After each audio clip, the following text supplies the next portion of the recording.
السلام علیکم ورحمۃ اللہ وبرکاتہ۔ مبلغ محمد بلال قادری حاضر ہے۔ ویڈیو کو آخر تک دیکھیے۔ آج الحمدللہ 40 حدیثوں کے حوالے سے ایک حدیث انشاءاللہ آپ کے گوش گزار کروں گا۔ بخاری شریف کی حدیث پاک ہے۔ حضرت عمر بن خطاب فاروق اعظم رضی اللہ تعالیٰ عنہ روایت کرتے ہیں کہ نبیوں کے پیکر، تمام رسولوں کے سرور، دو جہاں کے تاجور، سلطان بحر جناب خاتم النبیین رحمت للعالمین صلی اللہ تعالی علیہ وآلہ وسلم نے ارشاد فرمایا، انما الاعمال بالنیات، یعنی اعمال کا دار و مدار نیتوں پر ہے۔ اعمال کا تذکرہ ہوا ہے۔ اعمال جو ہے یہ عمل کی جمع ہے۔ اس کا اطلاق اعضاء پر، زبان پر اور دل پر ہوتا ہے۔ اس کے علاوہ نیت کا لغوی معنی جو ہے دل کا پختہ ارادہ ہے۔ اس کے علاوہ شرن جو اس کا معنی ہے، شرعی معنی یہ ہے کہ عبادت میں نیت کرنا، عبادت سے پہلے نیت کرنا۔ اور یہ بھی یاد رہے کہ نیت جو کی جائے گی جائز کام سے پہلے کی جائے گی، نیک اعمال سے پہلے کی جائے گی اور جائز افعال سے پہلے کی جائے گی، تبھی اس کا انشاءاللہ ثواب ملے گا۔ شرن جو معنی ہے عبادت سے پہلے نیت کرنا، عبادت کی بھی پھر دو قسمیں ہیں، ایک ہے مقصودہ، دوسری ہے غیر مقصودہ۔ پہلی قسم جو مقصودہ ہے اس کی کچھ مثالیں عرض کرتا ہوں۔ مثال کے طور پہ نماز اور روزہ، یہ مقصودہ عبادت میں ہے، یعنی اس سے پہلے اگر آپ نیت نہیں کریں گے تو یہ عبادت کاؤنٹ ہی نہیں ہوگی۔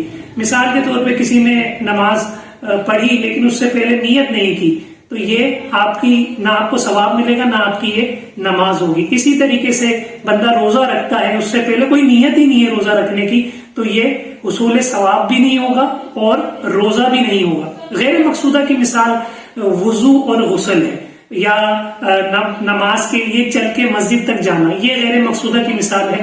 مثال کے طور پہ کوئی بندہ وضو کرتا ہے یا غسل کرتا ہے، اس سے پہلے وہ نیت نہیں کرتا ان کی تو وہ ثواب تو نہیں ملے گا لیکن وضو اور غسل ہو جائے گا۔ وضو کو طہارت صغریٰ بھی کہا جاتا ہے اور غسل کو طہارت کبریٰ بھی کہا جاتا ہے۔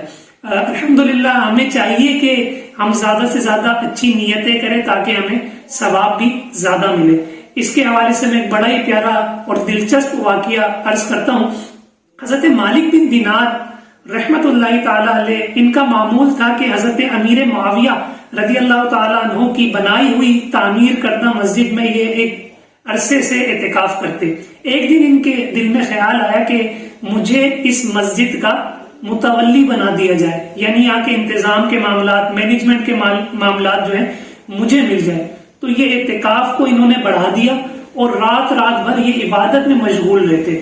تو ایک دن یہ جب مسجد سے نکلے تو ان کو ندائے غیبی آئی، غیب سے آواز آئی، یا یوں سمجھ لیں کہ ان کے دل نے، ان کے نفس نے ان کو ملامت کی کہ اے مالک بن دینار رحمت اللہ تعالی علیہ، تمہیں توبہ کرنی چاہیے۔ تو ان کو شرمندگی ہوئی کہ میں نے اتنے سال عبادت اس لیے کی کہ مجھے مسجد کا متولی بنا دیا جائے، یعنی یہ تو ریا میں آ گیا۔ ان کو بڑی توبہ کری، شرمندگی ہوئی، ندامت ہوئی، اللہ سے انہوں نے معافی مانگی۔ تو اگلے ہی دن صبح لوگ مسجد کے باہر یہ کلام کر رہے تھے، بات چیت کر رہے تھے کہ مسجد کے معاملات خراب ہوتے جا رہے ہیں، کیوں نہ ان کو، یعنی حضرت مالک بن دینار رحمت اللہ تعالی علیہ کو اس مسجد کا متولی بنا دیا جائے۔ تو لوگ حضرت مالک بن دینار رحمت اللہ تعالی علیہ کی بارگاہ میں آئے اور کہا کہ آپ ہی اس مسجد کے متولی بن جائے۔ تو اللہ سے حضرت مالک بن دینار رحمت اللہ تعالی علیہ نے یوں دعا کی کہ یا اللہ، میں جب تیری رضا کے لیے نہیں، یعنی ریاکارانہ طور پر اس مسجد کا متولی بننا چاہتا تھا، جب تو میں نے یہ برا کام کیا ایک طریقے سے، اور اس وقت یہ لوگ مجھے یہ ذمہ داری دینے نہیں آئے، اب میں خلوص دل سے تیری عبادت میں مشغول ہوا ہوں تو یہ مجھے یہ ذمہ داری، یعنی متولی کی ذمہ داری جو ہے یہ دینے آ گئے۔ تو اب میں تیری عبادت میں مشغول بھی رہوں گا اور یہ ذمہ داری بھی قبول نہیں کروں گا۔ چونکہ اس میں دکھلاوا آ گیا تھا، یہ ہمارے بزرگوں کا معاملہ تھا کہ وہ اتنی احتیاط کرتے تھے اپنے اعمال میں، اپنے افعال میں، اپنی عبادات میں، کہ اگر وہ ریا کی نظر ہو جاتی تھی تو وہ ریا کی نظر ہونے نہیں دیتے تھے، اگر ہو جاتی تھی تو توبہ کرتے تھے اور اخلاص کے ساتھ عمل کو ترجیح دیتے تھے اللہ کی رضا کے لیے۔